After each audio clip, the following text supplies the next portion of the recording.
All right, EXPs, thank you guys for joining us tonight for this very special pop-up conversation on brand ambassador compensation.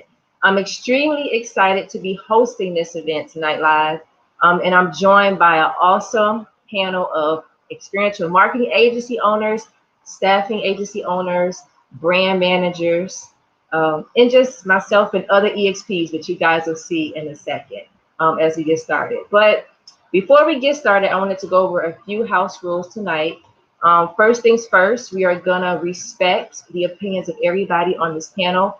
Everybody has taken time out of their busy schedules to be here tonight, to drop some gems, to drop their knowledge and their insight. So there are going to be some opinions you may not agree with. There are going to be some things that you're going to be, high-fiving, waving, dropping emojis, and you're going to love. So with that being said, respect everyone's opinion, respect everyone's thoughts. Make sure that you guys are dropping your thoughts in the comments. If you have any questions, this is the time to ask it.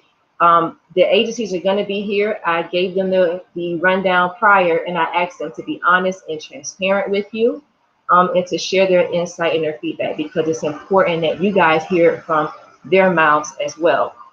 So make sure you drop your comments and your questions for us, and we'll make sure that we work to get to them. Also, make sure you guys are sharing this live video with anyone that works in the industry, a brand ambassador, tour manager, agency, account manager. This is a video that everybody needs to see tonight, because it's going to be a lot of great information and insight shared. So without further ado, we are going to start with the EXP experiential marketing and staffing agency owners first.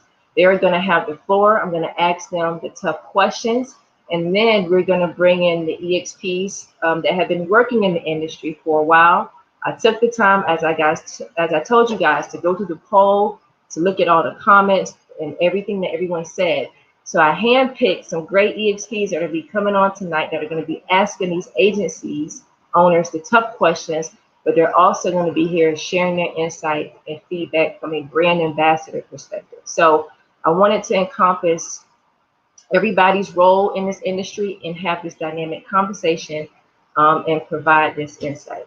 So without further ado, I'm going to hand it over to my experiential marketing staffing and agency owners. If you guys could, we're going to start with ladies first with Miss Ayanna Grady. I'm going to take myself off the screen. I'm going to be reading comments as we go along. But please, if you could, Ayanna, let everybody know how long you've been working in the industry, the positions you've held, and then for all of my agency owners, how long when did you found your agency, the different positions that you've held, and the types of programs and events you staff for. So Ayanna, go ahead and take it away. I'm going to unmute all of my owners as well, or you guys can do it yourself. Hello. Good evening, everyone. My name is Ayanna Grady, and I've been in the industry for the past 20 years. I know I don't look it. I started when I was 12. But yes, I have been doing what we are now referring to as promotional marketing, brand ambassador work for the past 20 years. I started when I was in college, and I love it. So I kept on doing it. I've been a brand specialist, promotional marketing specialist, brand ambassador, field marketing manager, regional field marketing manager, international field marketing manager. Right now, I'm a brand manager for a well-known beverage brand, and I cover the Southeast, which is usually where I manage my teams. I live in Atlanta, so I have lots of local knowledge, and then of course, lots of other international knowledge as well. I've worked for a variety of different organizations, from consumer product goods to technology and technology accessories. I've pretty much done everything. Like, I have driven the Oscar Mayer Wiener Mobile. I have been the Gecko Geico at the Fan Expo for Comic-Con.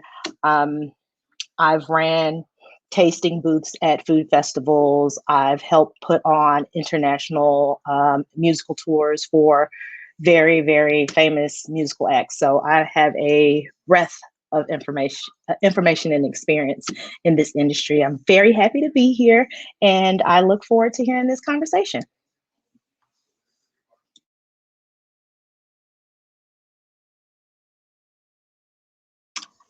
Let's go to Miles next, because he's next to me. Appreciate it. Miles Brown here with Encouraging Marketing. This is, I think, my third or fourth time appearing at one of Jamila's, shows. So thank you, Jamila, for continuing to give us a voice. Very similar to Ayana, I started off as a brand ambassador working in the field side of things. Been in the industry for about 15 years now. Worked just about every role as well, from mascot to brand ambassador to street team to worked for a staffing agency prior to creating my own, did new business development, did a little bit of everything prior to launching my own agency with my wife about 5 years ago. So yeah, it's very similar. I have a lot of different kind of knowledge and, things to share. And I'm always happy to, obviously share with the group as I have on previous calls, and, really looking forward to get to know everyone. Currently, we are based out of Houston, Texas. Prior to this, we were in Las Vegas and did a lot of work on the West Coast, but expanding now kind of nationwide. So look forward to the conversation. Thanks, guys. I'll go next. I have a little different background where I came from the brand side. So my name's Steve Schubert, and I co-founded Newbridge Marketing Group. When's it going to be? In 4 days, it'll be 16 years. So like Ayana, just looked so young, I'm sure, that I no way I could have been 16 years ago, but I had a career before that too. So I guess I am old.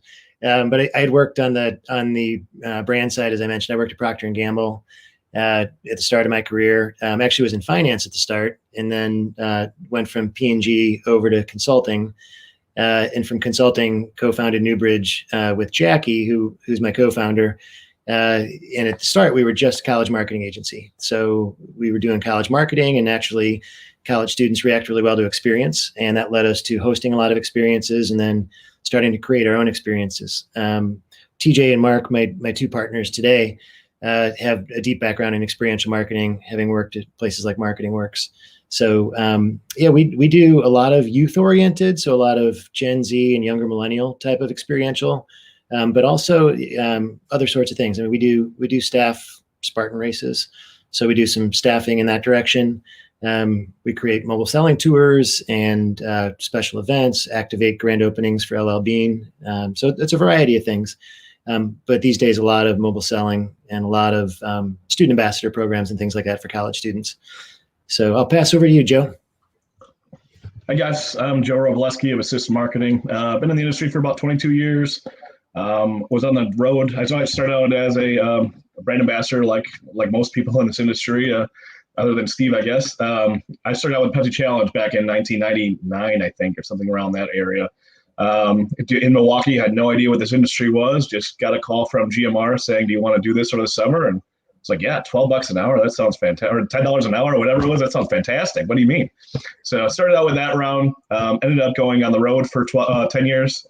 12 years, somewhere around there, and then been with Assist Marketing for the last 10 years. We started in 2010. We specialize in a lot of large-scale events, a lot of sporting events, a lot of trade shows, fairs, and festivals. Pretty much everything that's been shut down is what our specialty is. So, we're trying to keep it going and trying to figure out new ways to keep all of our staff busy. But that's the background of me. Jay, you're on mute. Oh, all right. Thank you guys so much for those awesome introductions, and thank you, Joe, for pointing out I'm on mute. So last week I posed a question in the group with regards to compensation. As you guys all know, brand ambassador compensation and just compensation in general within the experiential marketing industry is a hot topic. It's always one that is up for controversy, and one that a lot of individuals in the industry challenge because many feel like there could be room for growth, there should be a standard.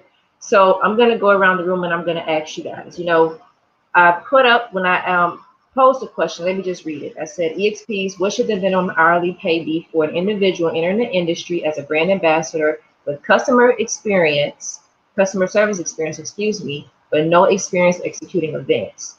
Should the rate increase based on the number of events executed as a brand ambassador? Drop your thoughts in the comments. Now, overwhelmingly, I got 103 votes for the pay range of $19 to $21 an hour. And in second place, I got $22 to $25 an hour.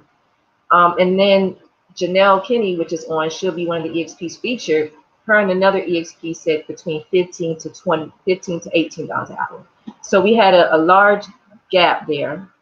And I'm interested to hear you guys' feedback. What do you think the minimum pay should be for brand ambassadors entering the industry, or brand ambassadors currently in the industry with some experience or little to no experience? And why are you giving that number, or is there an estimate or a range that it should fall in? Let's start with Joe. I'm gonna take it to you, Joe, because you are a staffing agency. So go ahead and you tackle this, and everybody else feel free to chime in.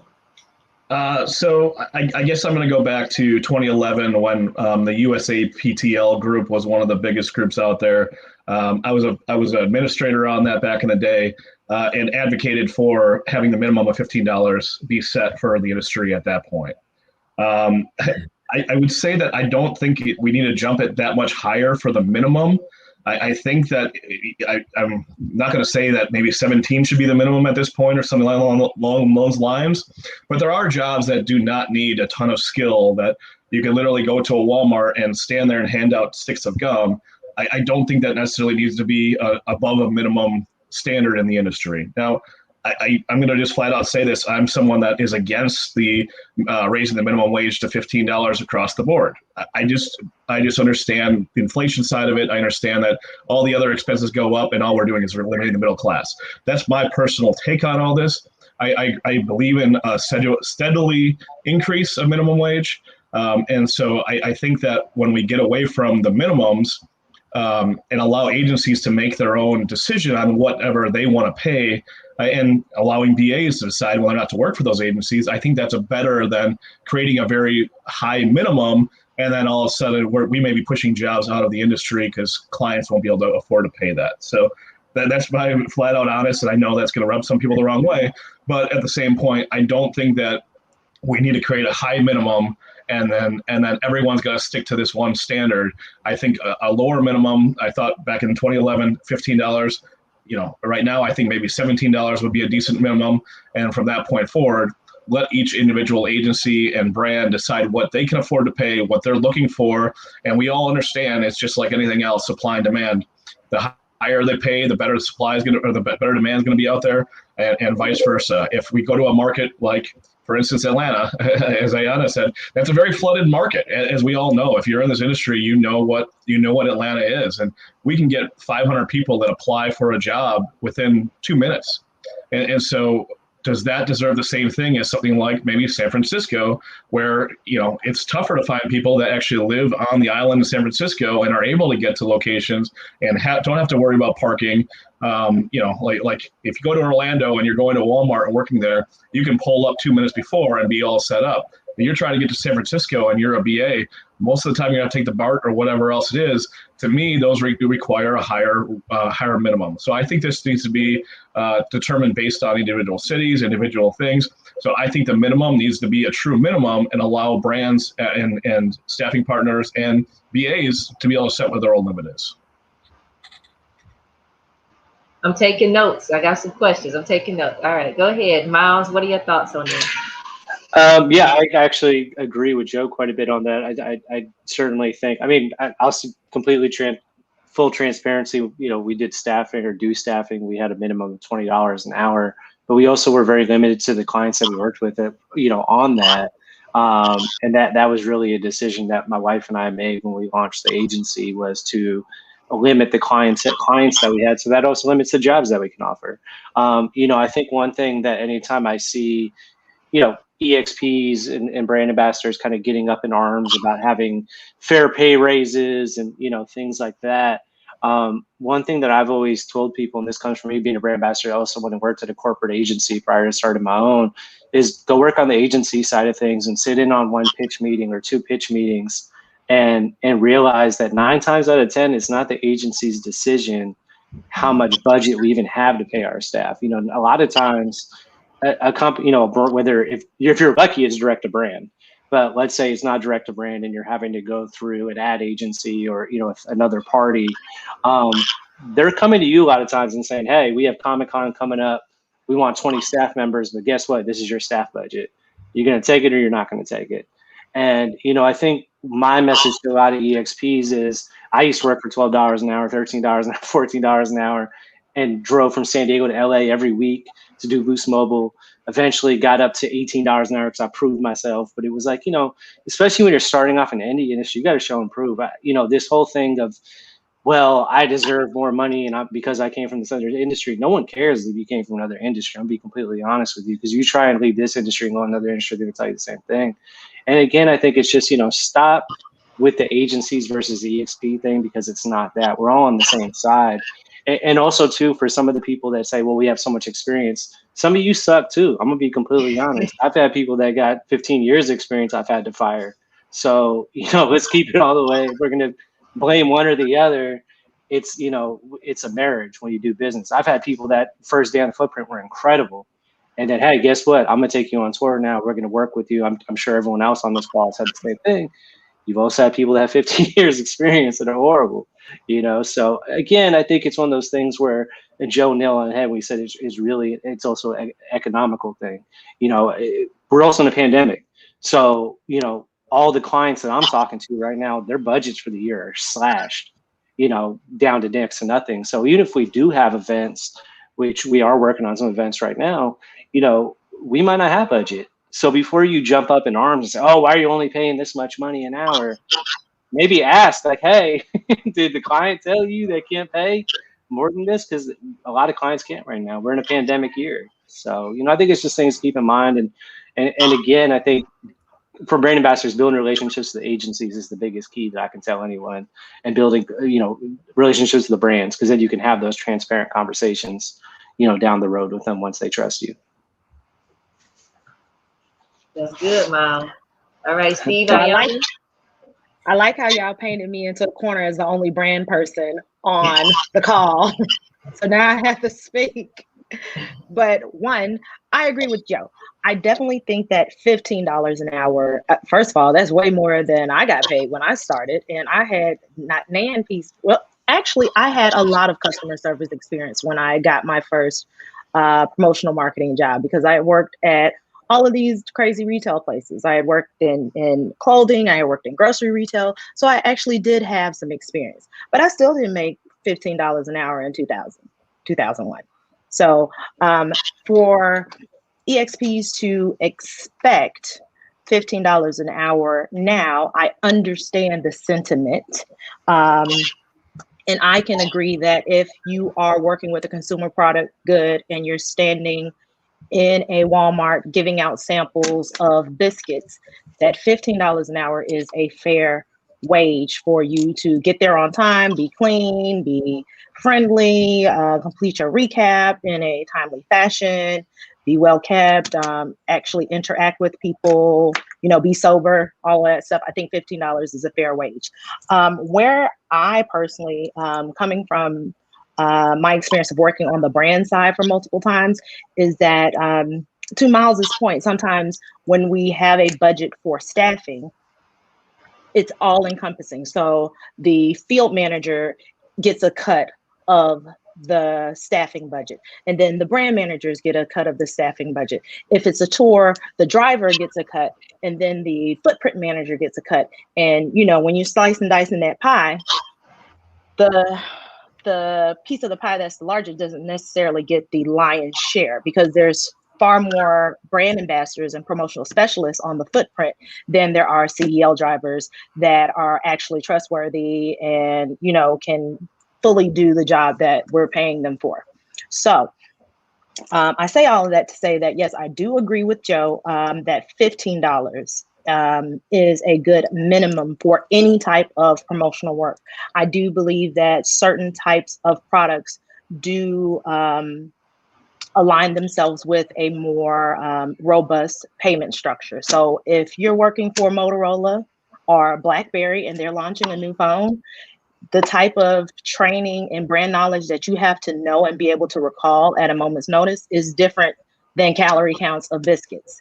And in order to be able to understand what people are looking for when they're buying their new pocket computer that they're going to spend $1,000 on is, again, different than calorie counts on Pillsbury Doughboy biscuits.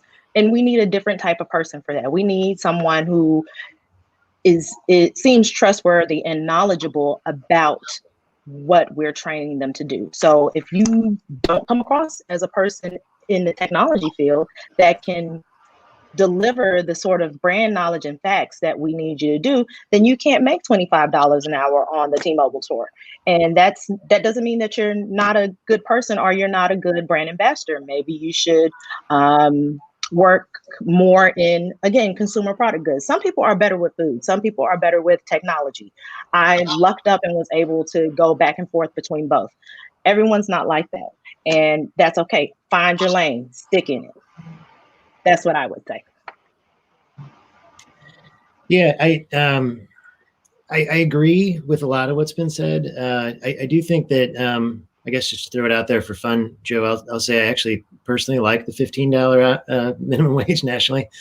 But I understand the points too, the economic arguments against it. I think that, yeah, I mean, I certainly agree with everybody that you can't have too high of a base minimum in this industry so that it doesn't make economic sense to do the most basic tasks that some brands want.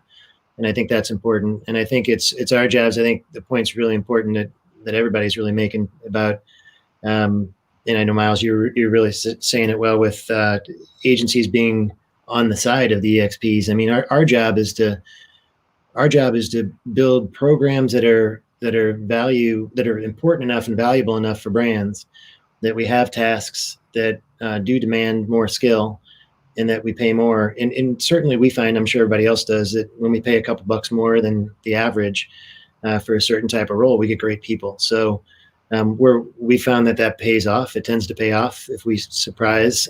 There's sometimes a reality, though, that a brand doesn't have it in their budget. And as much as we'd all like to pay a little bit more, sometimes it's just not there. But when I look at where we're going, I guess one other comment would be, when I look at where we're going right now during COVID, but even after COVID, I think as far as the kind of value that gets built into experiential programs, the amplification that's so important so that brands get earned media, that requires people that are great on a mic, people that are really smart with consumer insights, that we can trust to do higher, more challenging kinds of roles. That's really valued. And I think it becomes something that sets programs apart. So it's a tricky topic because, I mean, I think we'd all like to say, yeah, we'd like to pay everybody more. It's up to the brand to be able to do that, but it's really up to us to build programs that justify it, I think. And certainly I'm sure all of us are the same too. Once we work with somebody and they're great, we want to keep them and build a relationship and pay them more as we do. So I'm gonna play devil's advocate a minute, and I'm gonna ask you guys, what do you say to the EXPs? Because a lot of brand ambassadors and EXPs in the field feel like, I'm just gonna read a comment. It amazes me how these experiential marketing agencies continue to lowball us. Do they not understand that we're in the middle of a pandemic? We're sacrificing our health to push products. Some of us have to work and don't have the privilege of sitting home. And I'll continue to pass because the circumstances are different and I want to be able to help people. But at the same time, these agencies have to stop with the lowballing opportunities. So what do you say to an EXP who has that comment? And also, what do you say to the EXPs who feel as though because inflation, because cost of living has gone up, because food, because all of these different factors have gone up with regards to the cost of living. What do you say to them who feel like that, but the pay in the industry is still the same for 10 years or has been the same for the past 10 years? In other industries, oftentimes you see an increase in pay or an increase in the minimum wage or, depending on your experience. But in this industry, it has been the same for the past 10 years. What do you say to that EXP who feels that way? Go ahead, Ayana. Okay. What I would say to that EXP is that if you are still applying for the same positions and getting the same amount of pay, then that is your fault.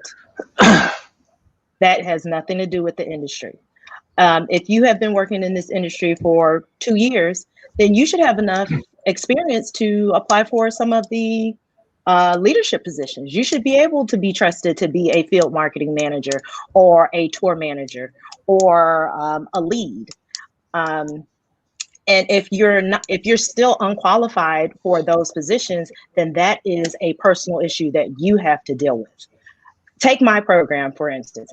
I pay $5 more than any other program in my region for the type of program that I'm executing. I still have people that show up late.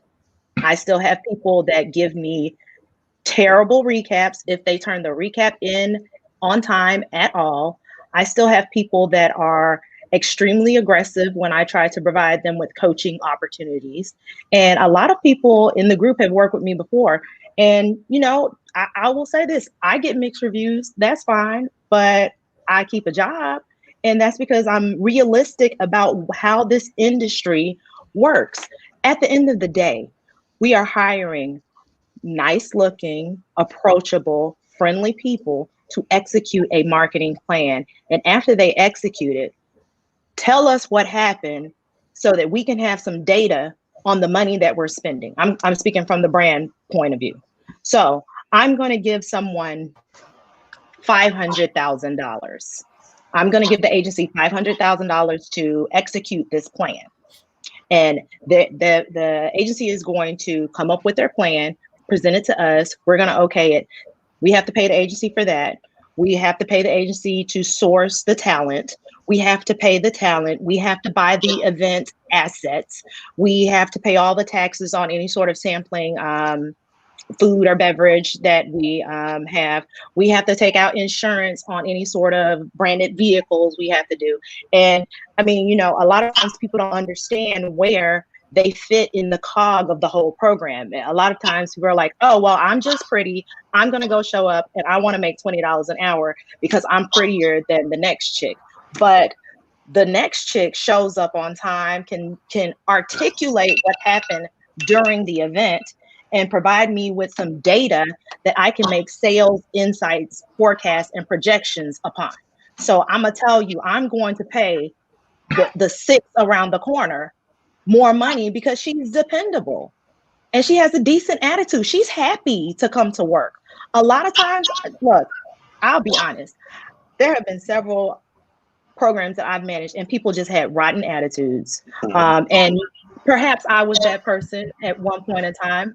Immaturity makes fools of us all. You learn and you grow. But even on my program right now, people think that they're supposed to do things and that they have these expectations. And I don't know where they come from. I don't know where they get these expectations from. However, this is the job. I'm always very clear, upfront, and transparent about my expectations, which are nothing too strenuous. I just want you to do the job as it was written. And I don't write job descriptions because, if I wrote job descriptions, they'd be far more detailed. But then we still have people that have really rotten attitudes. And I don't know if it's because they've coasted their life on their appearance. I hate to say it like this, but a lot of people in the EXP industry do not have a level of professionalism and education that would lend them to getting the jobs that they want. And when someone like me says that, I'm being a hater, when all I'm really doing is being honest. Like, if I can't trust you with a credit card, then I can't let you manage a market because you'll steal, because you're a thief. All right, let's get some other insight in here. Joe, Miles, Steve.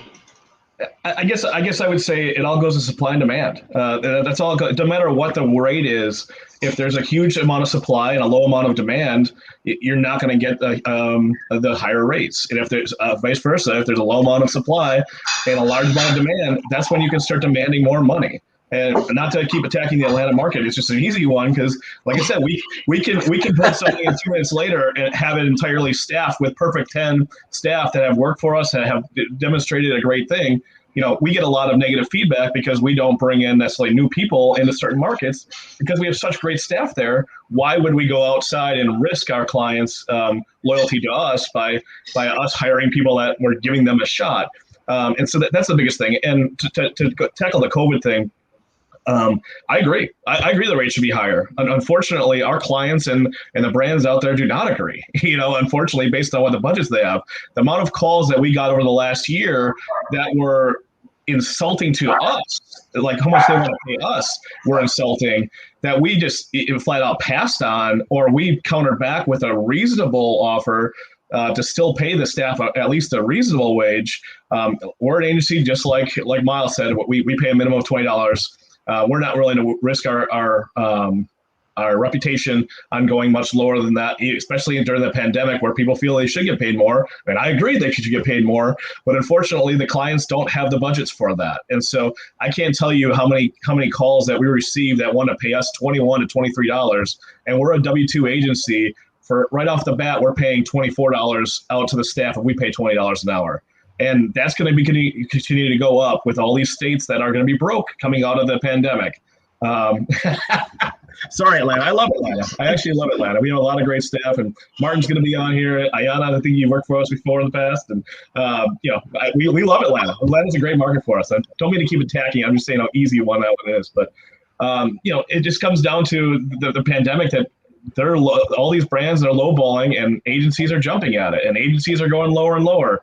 I could say that we didn't have a lot of events on our calendar over the last year as a result, because we were not willing to drop our rates to where we could not at least afford to pay our staff a reasonable wage, and we passed on the events as a result. But people are still working them because they have to work. So think about that. It's the agencies that are paying you that low amount are taking that low amount and then passing it on to you. Those agencies like us turn it down. If they don't, it's a supply and demand. If you decide, hey, I'm not working for that, and everyone else says that same thing, they're going to have to raise their rate, or they're not going to be able to staff the program. So it's no matter what amount we're talking about, it's always a supply and demand, and that's why it's always a bell curve. There's going to be people on each side that want this and want that, but ultimately the middle is where it should be at the most part. But obviously with more requirements, that further goes right, things like that. I will say that I think the person did bring up a really good point that with the pandemic, there is more health risk and personal risk. So, there are opportunities. There are brands that are receptive to that. We succeeded both with LL Bean and with Miyokos. We had a grilled cheese tour that converted into giving healthcare workers and food banks donations of grilled cheese. And it was during the pandemic. In both cases, the LL Bean tour was a mental health wellness tour mixed in with outdoor mobile selling. It was in New England in the fall. Both brands were willing to spend more. So it's great when it all comes together. So it can come together. Like Joe said, there's a lot of economic pressure coming at brands, and they come at us with lower budgets a lot of the time.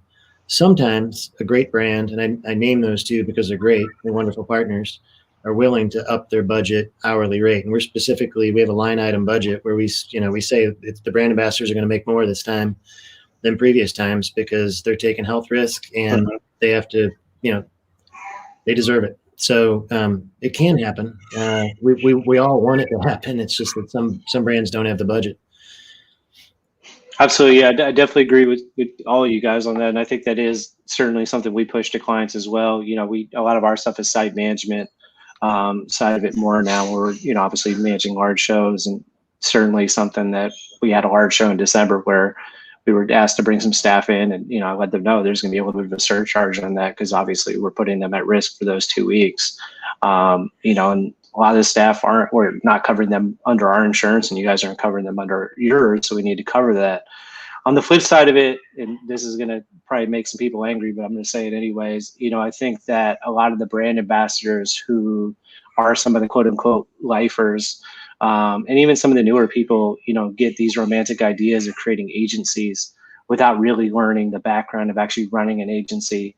And what ends up happening is they try and go direct to brands or direct to clients on the, experiential agency side, and, attempt to undercut the brands, the agencies they're working for, not realizing that all they're doing is reducing the pay rate. So, especially when you're dealing with, large scale experiential agencies, they're always looking to save money one way or another. A lot of them are my clients, and they probably will hate me for saying this, but it is what it is. I think that that's something that, especially EXPs and brand ambassadors need to realize. Again, goes back to we're all in the same relationship here.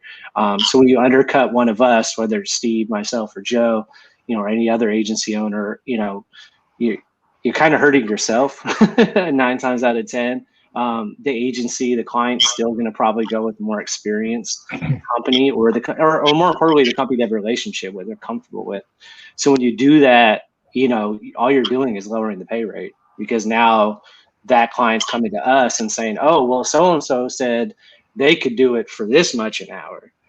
And then at that point, I'll either tell them, well, we're not doing it for that, or we can, and then we got to give you less money. So, again, it just goes back to the trust thing, build trust with the agencies, build trust with clients, and then that's how you get that higher pay raise. Like, I'm a true example of somebody that went from $15 an hour to charging $1,000 a day rate. And I get it when I go to site. And that's with clients I started with at $15 an hour. So, that's comes from hard work and building trust up. That's not, anything other than that. So one more question before I turn it over to the EXPs that we have featured.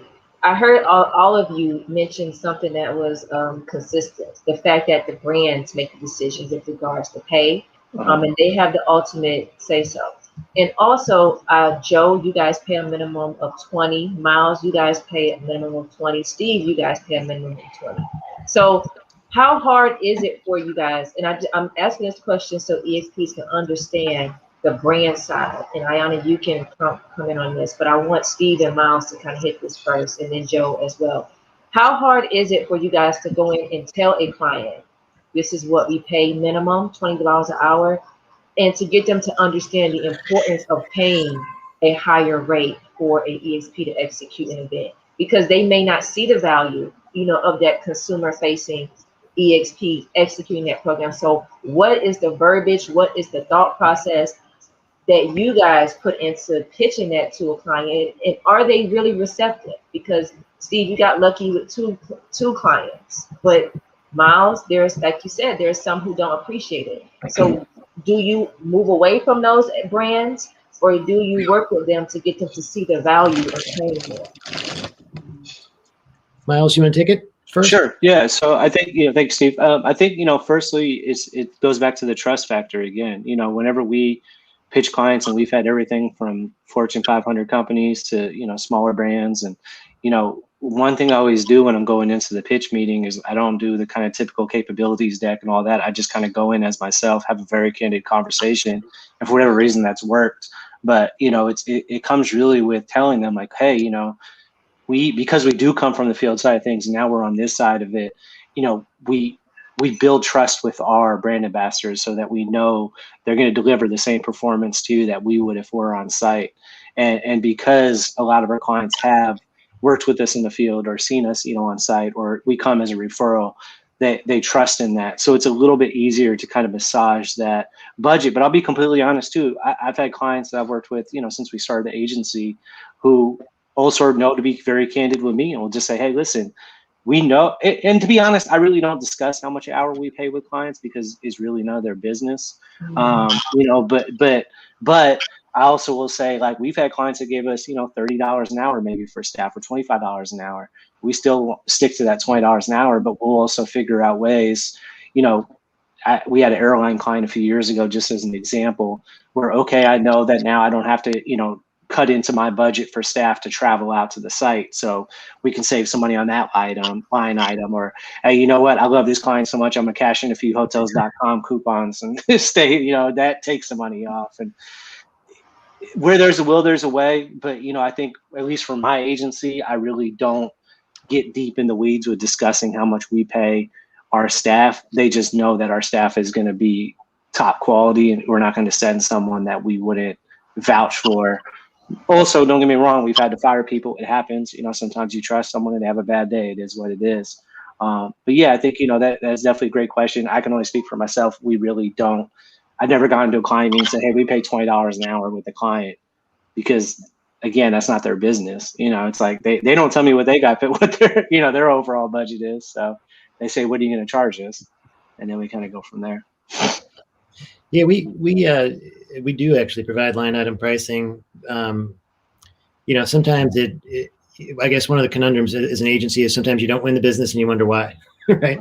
So, there's probably times where somebody looks at the, just feels like we're overpriced, and, so there's all kinds of reasons why you might not win a business you work on.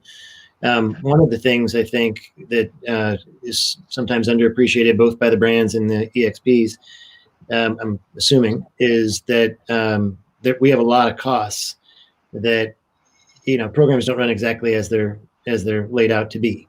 So we have so many costs. When I think of all the different HR types of things that we get, from different state, people filing unemployment and that worked, for a day with us, and just different sorts of, the amount of administrative work, and it can be pretty heavy. No shows and how you provide extra staff to make sure that you're covered.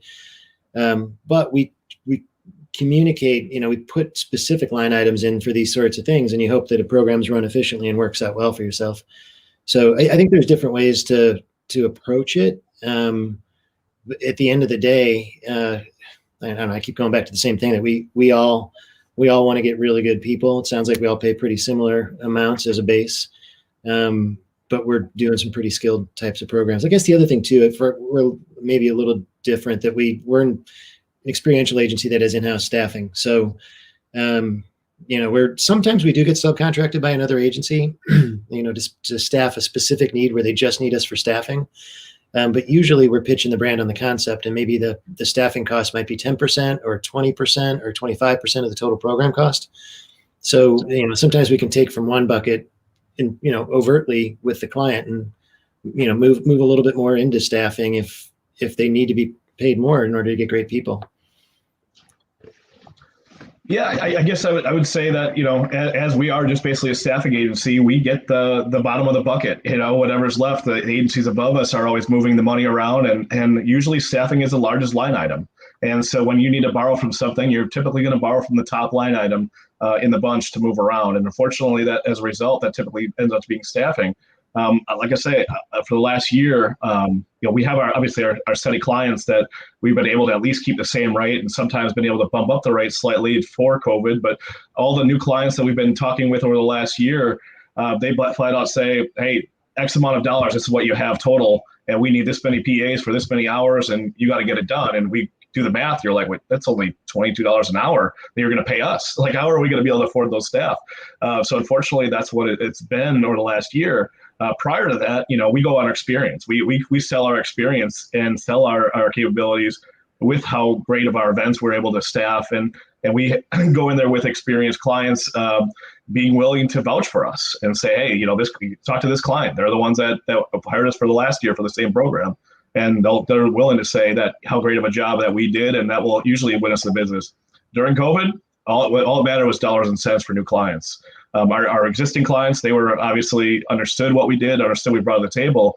But new clients, it's hard to try to convince them, especially when every agency at this point has time to be able to staff it. And agencies, it was basically playing a limbo game. How low will you go, unfortunately? As the BAs are seeing that as a result of whatever the pay rates were for some of the programs out there, a lot of those we bid on. A lot of those we tried. A lot of those we put time and effort into, and ultimately lost on price. And as a result, that they're getting paid lower wages and are wondering why they got paid lower wages. Well, that's the unfortunate result of it. And Ayanna, go ahead really quick. I want to give you a chance, and then I'm going to bring in the EXPs.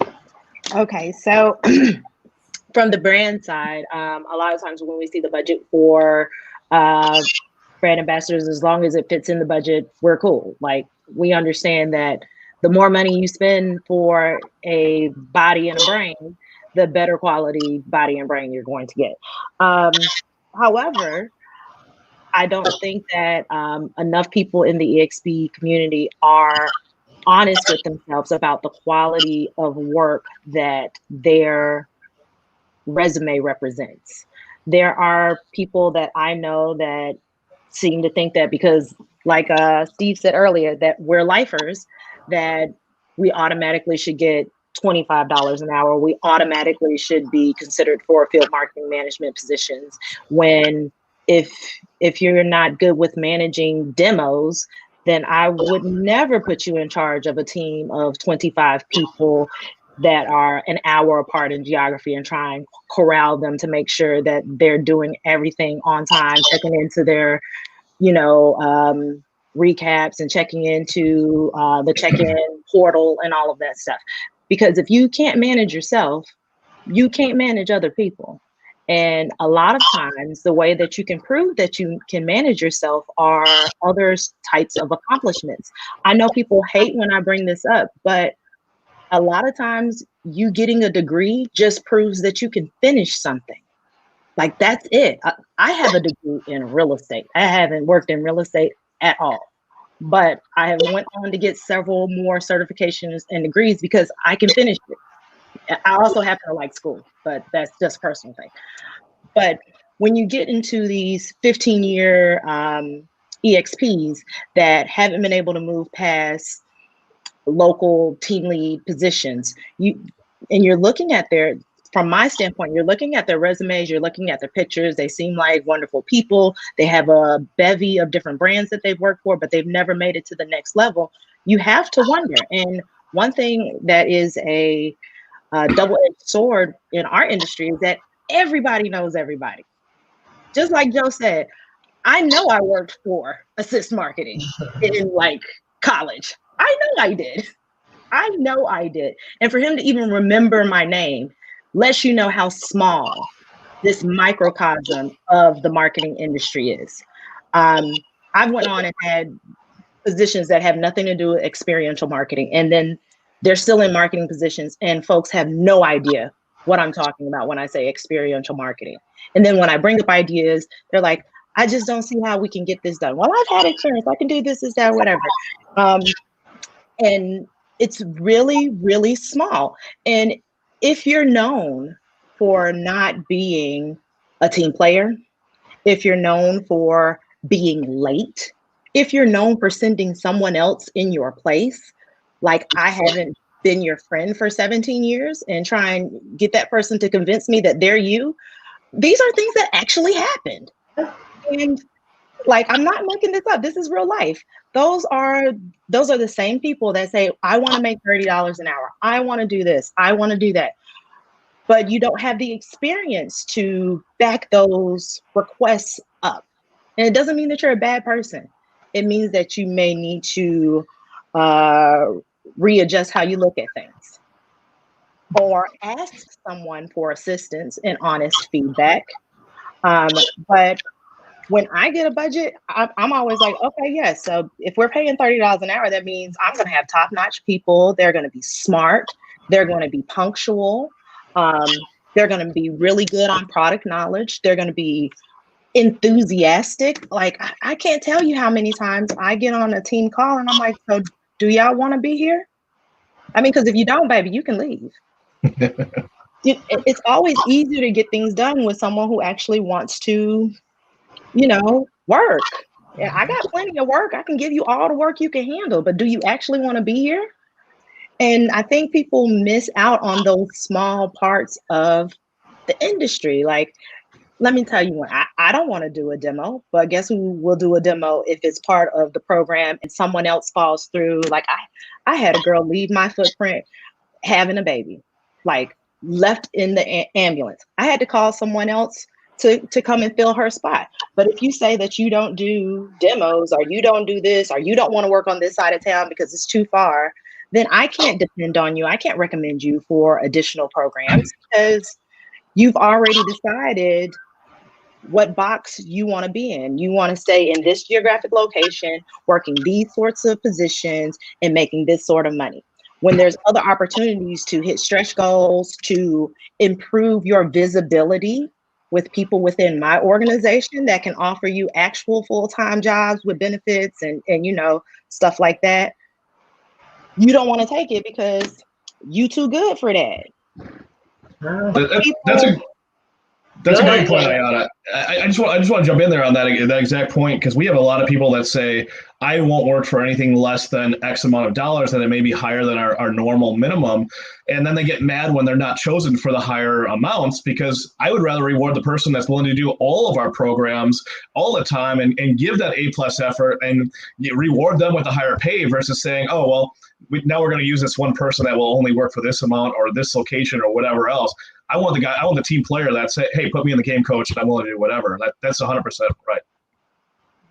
So let me bring in the EXPs. Janelle, I'm going to bring her in, as well as Martin and Raquel. When she comes back on, I'll bring her on as well. So Janelle, I want to start with you, because in the poll, you were the only one out of 200 EXPs who said that the minimum pay should be $15. So can you just let everybody know about your experience, how long you've been in the industry, and why you felt that pay was appropriate? Most definitely. Hello, everybody. Thank you, Jay, for asking me to be on your panel this evening. I personally have been in this industry for this will be my 13th year, actually. I was brought in by a friend that said, hey, what are you doing this weekend? And I came from a front office, experience. I worked for a law firm in Los Angeles for over 10 years, had moved to Atlanta and was looking, to start a new life and have a new experience. It was an awesome experience for me. I started as a brand ambassador, paper registration. Hey, come on over, sign up to win a brand new car. Automotive has mainly been my genre, but I've worked some food brands, some of technology brands as well. I've emceed, I've done event management. I am a product specialist, and currently I mainly work as an in-vehicle hostess for auto shows and as a product specialist for large scale events, automotive, Barrett Jackson, Ford, NASCAR events, things of that nature. Yes, I have a little bit of a different work experience. I've been in the work industry for over 20 years. So when I came in, minimum wage was in the 1-digit, realm. And I do see the workforce that's out there with me now, some younger, some my age, but new, green. And I don't feel that just because you're new and the industry standard is at a certain rate, you should make that money if you don't deserve it. There should be a baseline. I agree with everybody that's already spoken on the panel. I felt 15 to 18. And again, that is all negotiable. You can tell me the rate and you can say, Steve, I start at $20 an hour and I'm still going to ask for 35. And hey, we can talk and meet in the middle somewhere, but I know I want to be paid what I'm worth. I also know what I bring to the table when I step on the footprint. I bring what Ayana asked for. I bring the professionalism. I come on time. If it's not to be on your telephone, then my telephone doesn't come out. If it says to take my phone calls over there in area C, then I'm in area C taking the phone call. So I also just look at the caliber of the staff out here that I'm working with, and that's why I come up with that number, Jay. I feel that you should be paid what you're worth, but I don't think somebody coming into a business, coming into any industry, needs to be paid top grade. You need to earn your worth. You need to show what you're worth. And I've come in I'm registered with Assist, Joe. I've taken a job with Assist that was less than I would normally take, because I came in fortunately enough where pay rates were really high for BAs in the 20 plus range.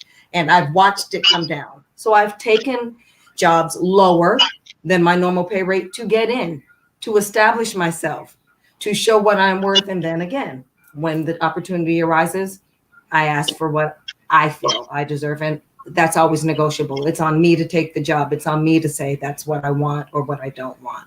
So that's why I felt that. And again, 18, 15, I just don't think just because you're starting in an industry, $20 is where you need to be, because some jobs do not require that amount of money. And some people can't even work to earn the $20 that they're asking for, the 15 that they should get. Thank you, Janelle, for that. You're welcome. You were on the opposite side of the spectrum, and you said 25. And then Martin, I'm coming to you next. Why did you say that BA should be paid the $22 to $25 an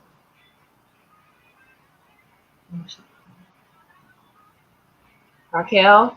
Raquel is muted. Oh. Raquel, can you hear me? Yeah. So yeah, tell us why you felt that the $22 to $25 pay should be the minimum. Well, let me start with that. I live in a market that's absolutely the exception to all of these wages that we're discussing. Just because I'm in Los Angeles, I'm sure, as you know, I've worked on both sides. So I've worked for agencies, brokers. I was the assistant to an agency owner for several years. So I've really, I have kind of an all-encompassing background knowledge of these rates that we're talking about. So in areas like New York, Los Angeles, San Francisco, areas that are particularly difficult to staff, hard to find good, talented, structured, and responsible people, 25 would be a starting basis, only because when I'm staffing an event or a program, for example, I love what you've brought to the table because you're bringing up the brands side of things, whereas we don't, as staffers, always have a say in budget.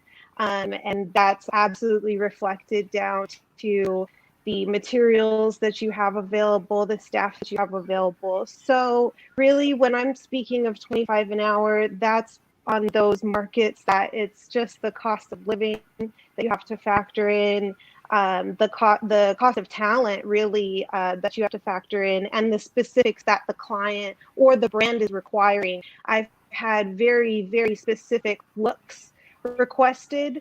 I've worked for a modeling agency / marketing agency for many years, and so this type of talent requires just a bit more than I would say an average person with a little bit of customer service experience or a little bit of retail experience, and just throwing them into the fire. As my experience as an EXP, brand ambassador, there's a lot of different positions or titles: promotional specialist, demo person. This is it's a high stakes event, or it's a high stakes basically marketing program that you're executing on behalf of someone else. So that has to reflect also in the materials, the display, the person, the speaking behind it. And that's really where I come from when I talk about 25 an hour. Obviously, there's a budget, there's a lot of factors, there's a lot of things that go on behind the scenes that I think brand ambassadors need to comprehend and understand, that they just won't learn unless they're here listening to you guys, listening to the people that have the experience on both sides or in the background. And again, to speak on what Miles said, you've got a lot of new people or people that come from different industries kind of starting their own business, undercutting other companies, other brands. And there's several reasons that the wages I've seen fall kind of overall, compared to the jobs that we had maybe a few years ago to the jobs that are available now. It really does, like Joe said, go back to supply and demand. All right, and Martin, your thoughts, because you're currently out in the field executing programs and serving as a regional and field manager. So what are your thoughts on this?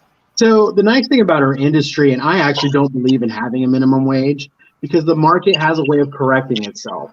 So to give you an example is, last year's Super Bowl, was in Atlanta. And the thing about it is, yes, there's a lot of brand ambassadors in Atlanta, but we can get on these forums and see all the jobs that are posted, what the rates are and what's acceptable to us, and say, hey, I'll apply to this company, I'll apply to that company. And it kind of has a way of leveling itself out. So I have 3 factors that I use to determine what the acceptable rate is. One is the market. So if I'm asked to go in the middle of nowhere, Kansas to run a program, well, I know it's hard to find somebody reliable in nowhere, Kansas. So I may ask for a little bit more money, or I may ask for living or travel or those sort of things. The second factor I have is the peace of mind factor. So what am I doing? What am I doing for that amount? What peace of mind am I providing for that company that they know, hey, Martin's out there. I know I don't have to worry about that location. I can focus my energy elsewhere. Or, I know it's a high turnover market. If we send Martin there, he can get a little bit more loyalty from the team members that are there, so we don't have to worry about. There's other factors, and I think that comes with reputation, and it comes with the relationships you build with the staffing agencies and the brands and all those people involved. Once you can say that, and that's why I always kind of have like hesitant to put a rate amount, is you determine your own rate. You as an EXP will determine your own rate. The market will say, hey, these are the jobs available. You look at it, you give them a peace of mind factor, and you look at your reputation, and then you can apply to the jobs because there's a lot of them out there normally. And then you'll be able to filter through, because the truth of the matter is, we know if there's a popular event, all the good brand ambassadors, even in Atlanta, are going to be taken right away. And then you're stuck with what's left over. And you don't want to be the agency stuck with the leftover brand ambassadors for the Super Bowl when you have a high-end client, And so I feel like as a brand ambassador, you can do what you can do to be knowledgeable. You can do what you can to build a reputation and to build that peace of mind. Once you've established that, and then you're going to determine your rate and say, hey, look, here's a Super Bowl. This is what we're working with. And I understand that clients also have a big factor in that. And sometimes things work out, and sometimes don't, but you have to earn that. You have to earn that. Oh, I don't know what happened, but thanks, Martin, for your feedback, and Janelle too, and Raquel. Thank you, ladies, for providing that insight. Is crucial, and it's also great to hear from different perspectives. We had a couple questions. I'm going to get to these. I'm not going to keep you guys much longer. There we go. Oh, go ahead, Martin. You can finish up. So basically what I was saying is that you as a brand ambassador will determine your own rate. You know, if you've been in the industry for several years, you know that you can take a team lead position. If you've been touring, you know that you're ready for a tour position. If you're a regional manager, you've been doing that, you know what the rates are, you know what the day rates are going, and you'll know what you're worth. I mean, at the end of the day, I've never complained, and I've taken jobs even to this day. If I like the client, and that's one of my favorite clients, there's a couple clients that are near and dear to my heart, man, I will take a lower rate to go and be part of that atmosphere. Right. So we had a question come up. What are some risks, and Bree asked this, she was going to be on, but she's a little sick, but what are some risks associated with EXPs having direct clients versus going through agencies? So I want everyone to chime in on this question from an agency brand perspective, and then EXPs. Have you seen other EXPs trying to go direct with clients versus going through the agency? In agencies, how do you handle this when you have an EXP who does this? Like, how do you maintain that level of professionalism as a brand ambassador on site, and then also agencies when you have EXPs doing this directly with brands on site as well? So I guess I'll let the BAs go first, and then the agencies give their feedback last. Let's start with Raquel. So this is in regards to brand ambassadors going direct to brands. Isn't that a violation of your contract? If you're a contracted person or an employee in an agency specifically, you're not supposed to do business with brands directly. That should be pretty common knowledge if you're a working promotional model or brand ambassador. And then the other side I want to say is that, we're all talking about experience and starting off with, as a brand ambassador and maybe graduating to a team lead, graduating to a marketing manager, start applying for those jobs. If you have the experience and you have the background in field and you know the premise of what you're going to be doing. I, for example, have a sales background.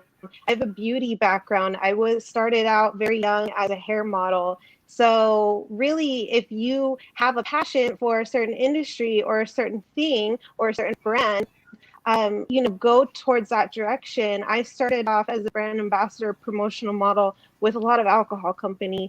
I think that's where a lot of, maybe old school promo models and brand ambassadors got their start with is alcohol companies. Alcohol companies tend to have larger budgets to pay people more. They have larger budget to produce huge, beautiful programs. So, that's really, but that my passion wasn't alcohol. I switched to natural products because I love natural products. I love healthy eating. I love products that help people people through their weight loss journey or their nutrition journey. So that's where I kind of fell into working with brands, both as as a direct person and as through an agency or broker, whatever you want to call it, but never crossing that line. Obviously, there's tons of brands out there. There's so many different technology companies, there's different startup companies that really have a call and demand for these types of marketing programs. So go in that direction if that's where your career is calling you. You shouldn't be really having any ties to brands that you've already been working for through an agency, because that's just a conflict of interest. Everybody signs a non-disclosure and non-compete when they're hired as a brand ambassador. And now, really hasn't happened to me that much, or that type of experience hasn't happened to me. Have not experienced anybody going directly to the brand on that side. I've been in for 10 plus years now. Early on, a client that I had worked on a promotion for contacted me about 3 years after working with that company and wanted me to execute their event as a manager. It was really odd, but so what I did was I reached out to the client that I worked with previously, contacted my agent, and asked her if that's something I should do. She told me that it was fine. I wasn't breaching any contracts, and I did it, and it was a good experience in that regard. But I really haven't been in that situation. I haven't had the need to do that, and I wouldn't do that. Like Raquel said, it's a contractual thing, and I'm gonna stay in my lane. Martin, your thoughts? I have a saying that don't bite the hand that feeds you. So that's kind of my mentality on that. Not only that, but if you have that kind of interaction with a client, let them know. Say, hey, look, if you appreciated the work I did, let my agency know, let my boss know. And that's what if somebody else asked me, hey, what do you think about this? I would say, hey, look, if they really like you, let them know that the agency, that they really like you and so forth. And they'll bring you back on as a manager. They may bring you back on as a tour person. Like that. There's other ways that you can leverage that without burning a bridge and without, doing something which I feel is unethical at this point in time. So that's what I would do, and I've been lucky where I worked for one agency and the client went to another agency and the client said, hey, can you give me Martin, or can you go find Martin? And I hadn't worked for that agency before. And they said, hey, the client asked me to track you down because you had managed all these, Spanish speaking events, and we'd like to have you on. So there are ways to still develop that relationship without crossing the line, I think. Mm-hmm.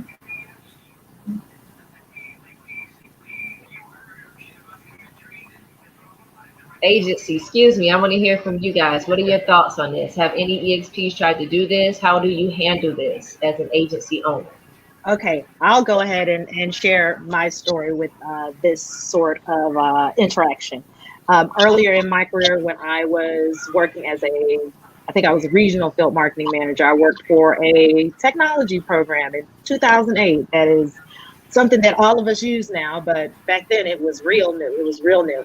And I was hired through an agency, and I had wonderful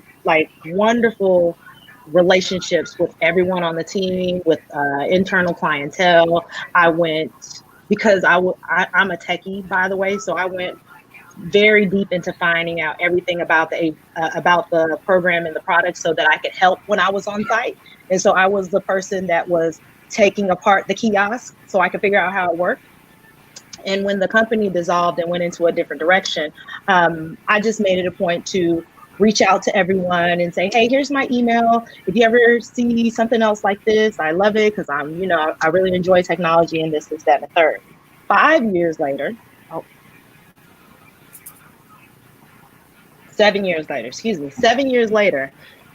the manager for that program contacted me on LinkedIn. She said, hey, Ayana, are you still in Atlanta? And I'm like, yeah, I'm still in Atlanta. I love this place. I'm still here. She said, I'm going to have one of my colleagues call you about an awesome opportunity in the Atlanta market. And I was like, okay. This man called me 20 minutes later. He said, hey, I have a regional field marketing position available for you. You come highly, highly recommended from the person who is the national director of this program. She said she worked with you a couple years ago and you were amazing. She wanted to tap you for the Atlanta market. And this program is direct to client. So you don't have to go through the agency. You don't have to go through all this other thing. We're hiring you directly as the brand. So did I seek that out? No, but my reputation preceded itself. And this woman picked me out of who knows how many employees she had had in those 7 years to tap me for that position. And I worked direct as the client for 5 years on that position.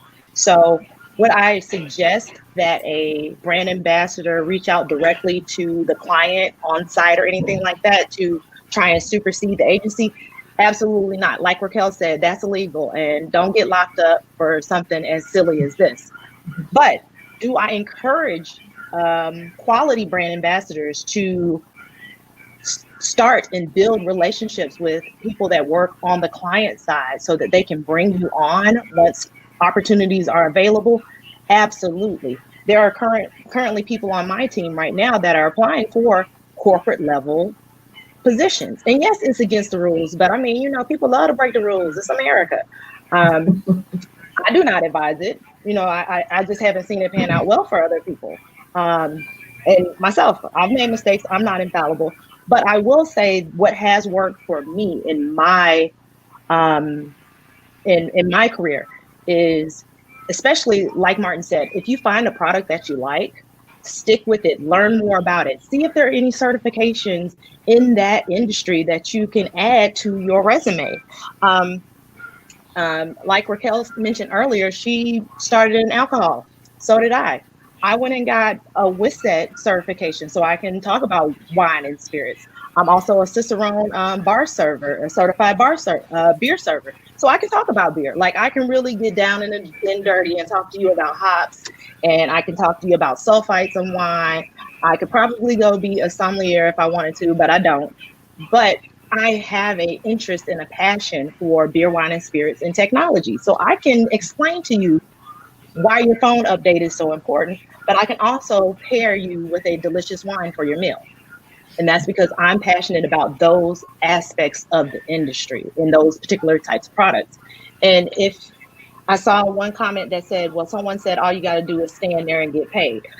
If you want to do that, you're not going to make as much money as someone, I hate to say it like this, you're not going to make as much money as someone like me, because I have additional experiences, additional education, additional certifications, and an actual genuine passion for the product, for the industry, and for my reputation within the industry. And that's where that's what I would suggest that EXPs do to make themselves stand apart in this post-COVID industry that we're heading into. I'll jump in, Jay, and just say, it all comes down to, I've seen both sides of it. I've seen clients, one of our clients very, very nonchalantly went up to a couple of our really great BAs and said, when I was in college, I was a ski instructor at the Hill, and I got paid, $8 an hour to give ski instructions. But on my time off, I used to get paid $25 an hour on my ski instructions by going directly with clients. And I used to make a lot more money doing that. Basically saying, hey, let's undercut the agency and go direct and stuff like that. Luckily, these were great BAs that work for us all the time and understand that, hey, I'm not willing to risk this. And as Ayana said earlier, this industry is really small. As much as you think it's wide and long, it is really small. We hear this all the time when this happens. We also hear when staff go up to clients and say, hey, what other events do you have that I can work? Are you using other agencies? Or, if we can undercut this and I can be your go-to person in this market and blah, blah, blah. Again, that all gets back to us. Now, on the flip side, we've had plenty of opportunities where clients come to us and say, hey, unfortunately, we can't afford your staffing fees on this program. We have a really small budget. We want to work directly with one person. It may be a long-term thing. And we either work out an agreement with them for a buyout for that person to work directly with the client, or if it's a really great client of ours, just say, hey, you know what? someone like Martin, hey, we're going to give you them because he's one of our best and we want your program to be great because we know that you're going to come back to us in the long term with more and more programs. And we have that great relationship. I'd much rather have it go that way versus we find out Martin is working directly with our client and not cutting us out. And, and now all of a sudden we're having to burn some bridges possibly. Whereas if you're open and upfront about it, a lot of times the agency is going to be respecting you more and give you more opportunities as a result that they know they can trust you in the future when this arises. All right, Steve, Miles, who wants to tackle this next? Go ahead, Steve. Okay, yeah, thanks, Miles. Yeah, I would just add one thing. It hasn't happened at all to us from we haven't seen any BA go to the brand directly. I think a lot of the brands we work with, or almost all the brands really, if not all, wouldn't do that. I think they hire us for a reason. They don't want to go start to hire people directly for contract work, I don't think. But we have had a couple brands come to us and say, we'd like to hire this person for full-time job. And that's awesome. I mean, great. If that's a match and the person wants to go work full-time for the brand, and that's a service because we found, great people to work for you in this program that you want to hire one full-time and it happens to be a match. Great. So, that's great if we can do that. But I don't see it as a big issue for us, honestly. I mean, it's compared to all the different things that we do, it's kind of a niche sort of situation that might pop up. Yeah, I mean, I would say I had it more, I think, when I worked for the corporate agency I worked with kind of fresh out of the field. We had a lot of that because I kind of tended to be the field rep that would just go fly everywhere and kind of be on site for Comic-Cons. And I'll use like one Comic-Con as an example. We did a huge activation for a very large television company. And we had one brand ambassador that was, I guess, an aspiring actress and was walking around handing her card to every, a celebrity. I mean, it was all the FX executives, all that stuff. And so when I walked her off the site, I just let her know. I said, hey, listen, number one, you're not getting paid. So that was kind of stupid. But, number two, I always tell brand ambassadors, I've had it happen quite a few times. It's like, before you try and poach a client, ask yourself, can you do for the client what we're doing for them? And do you even want to do that? Because honestly, I can tell you all the stuff that we do for this client. You might not want to do it. It's a lot of BS, a lot of nonsense, a lot of calls at 2 a.m. And also to realize that we're probably the staffing standpoint, staffing for them nationwide. I ran programs for Boost Mobile nationwide in multiple cities. I dared brand ambassadors to go take that on. Like, if you want it, that's cool. They're not going to hire you, and also too, I think my biggest thing to a lot of people, again, this goes back to the trust thing, but it's like a client's going to look at you like, well, if you burn them, you're probably going to burn us at some point, and I think it is what both Joe and Steve and Ayana said, and everyone's kind of said, but it's like, this is a tiny industry. Like, we literally all kind of know each other in one way or another. Like, if we don't know each other, we know somebody that knows somebody. And, the people that are crappy, like, the names are out there, we all know them, but now putting it flip side of the client, I've definitely worked with clients too, who very much were aggressive with brand ambassadors and, I want to hire this person. Or working in the Vegas market, in the convention market, you get the sleazy clients also who are, obviously inappropriate, and so one thing that we've always tried to do is just be there and kind of be that bridge between the two, because again, it's one of those things where I think you might bite off more than you can chew, and that's just the advice I can give people is like, that $20 an hour might seem terrible to you. And you might think, well, if I book this client, I can get $10,000 an hour. It's like, yeah, no, you're not going to get that. Number one. And, number two, just have to factor in the headache of it all, and that, again, you're burning bridges, like you're burning major bridges. And if that's the risk you want to take, then, I mean, you could do it, but it's probably not going to work out for you in the end. I actually know situations where someone undercut the agency and then ended up not getting paid and being upset at the agency over it. And you're like, well, you undercut us. Like you didn't have that job security. And I'll tell you that we had 3 or 4 clients that went under during COVID that we've never got paid for. We already paid our staff. We're taking this on as a loss. Versus if you work directly with that agency, they went under. you're SOL, unfortunately, and that's one of the risks that you take by working directly with an agency versus working with a partner that you know that will pay you no matter what. It's our responsibility to negotiate the contracts and execute them and get our money. It's not yours. Your job is to show up and do your job, and we pay you, and it's our responsibility to go back after the clients. Unfortunately, and when you undercut the client and they don't pay you, well, you're now an agency that then has to write this off. So exactly, and then they talk about you on Facebook, and you end up in a forum like this, and it just turns into a thing. So not like this, not like this, not like this. Let's say talked about in a forum like this. I'm going to go through and read some of the comments in a minute, but before I do that, EXPs, I want to give you guys that are featured, Martin, Raquel, and Janelle, the opportunity. Do you have any questions you want to ask the agency owners or the brand managers while they're here before we wrap? I don't have a question, but I do have something to add on to as far as like when we're talking about, client, agency, brand ambassador relationship.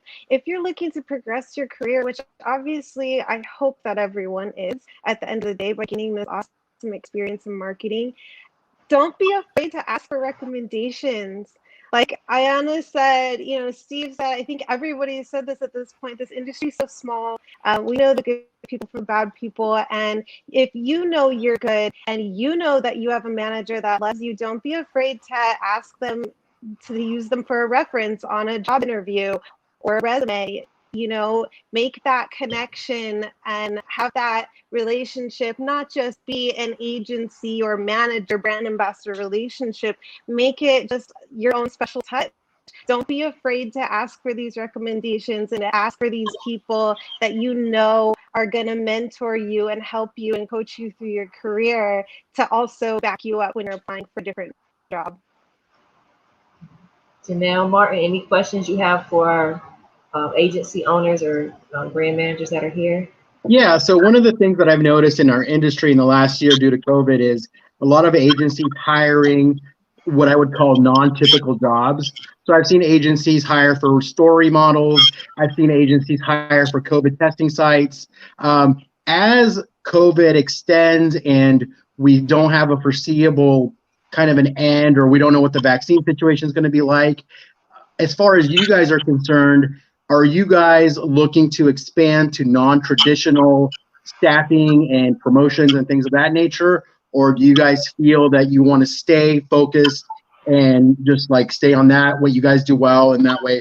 I just want to get a general feel since it's one of the trending things in the industry right now. Steve?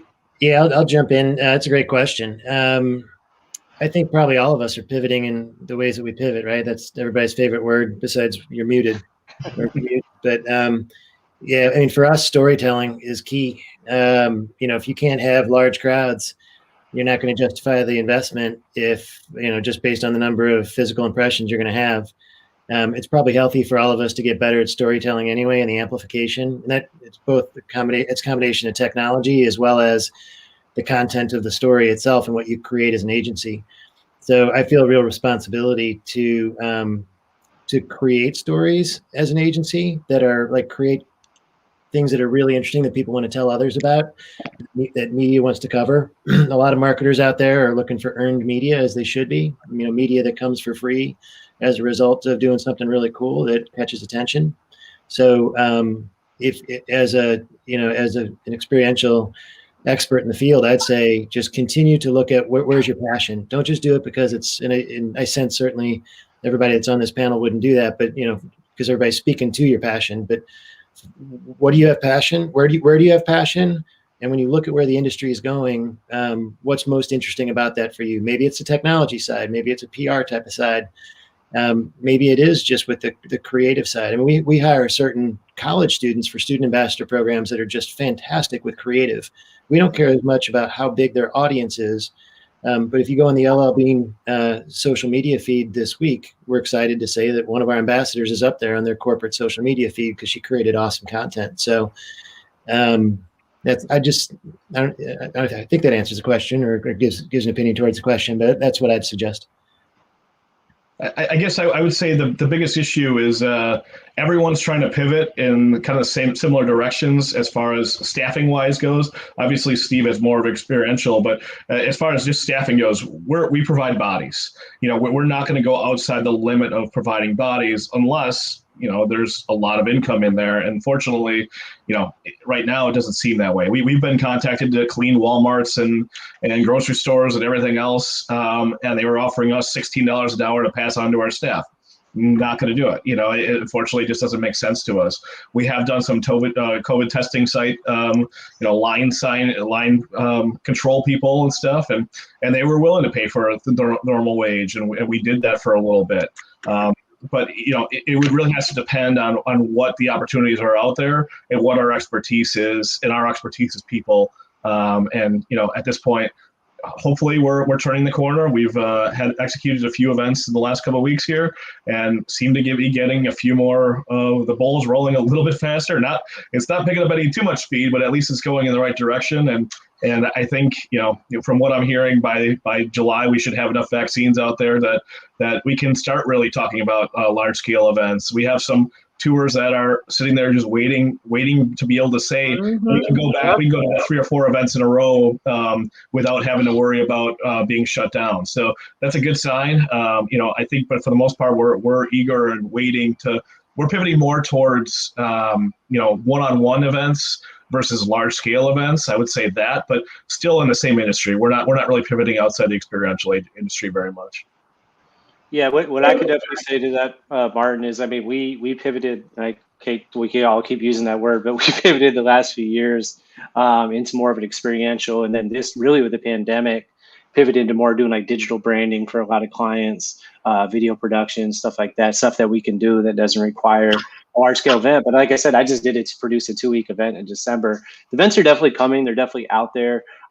2 of our major clients are 2 automotive brands. So I was one of those people that when the pandemic started in March, I was a little bit in denial, and I just was still pitching clients, and even now still pitching clients.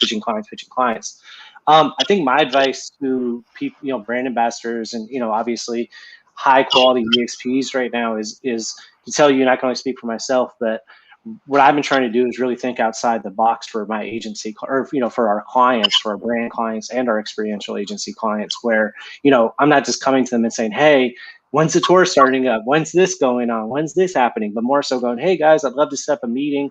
Let's have a brainstorm session over Zoom, over the phone, whatever. I'm going to come with 3 or 4 ideas. Let's bounce ideas off each other, and with the automotive industry, especially. One of my clients just released a new car. We can't even get ride and drives going on, so it's like, okay, what can we do? What can we do to the fact that auto shows probably aren't going to happen, so what, and so what I guess what I'm saying is, from a staff standpoint, how you could really be an asset, I think, to agencies that you do have relationships with, or even ones you want to build relationships with. Contact them and say, hey, listen, like, we're all in this together. We're all hurting. Let's get on a call and let's mastermind, and to be honest, you probably won't get paid for that call, and you might not get paid for whatever thing they take, but you start building up that trust, and they see you as somebody that's not just the EXP that's calling them every other week. Like, hey, when I was making $16 an hour in the field, I had like a list of agencies, and I would send them every event in California that I knew that was going on. I never got a reply, but I was like, I'm gonna send it to them, get my name out there. And it was just my way of trying to build value. You know what I mean? I think that's something a lot of EXPs don't realize, that if you really want to succeed, you got to do that. You got it right now is a great time to take up equity and real estate, because a lot of people are going to leave the industry. So, hey, that's more money for all of us who stay in it, But this is also a great time to be updating your resume and updating your photos. And same thing with us. We're updating our capabilities. We're trying to get new clients. We're trying to reach out to new agencies to get our story out there. It's hard right now because a lot of agencies have laid off all their people and have skeleton systems going on right now. But as they start bringing them back, now's the time to really try and get home with those agencies and get yourself out there.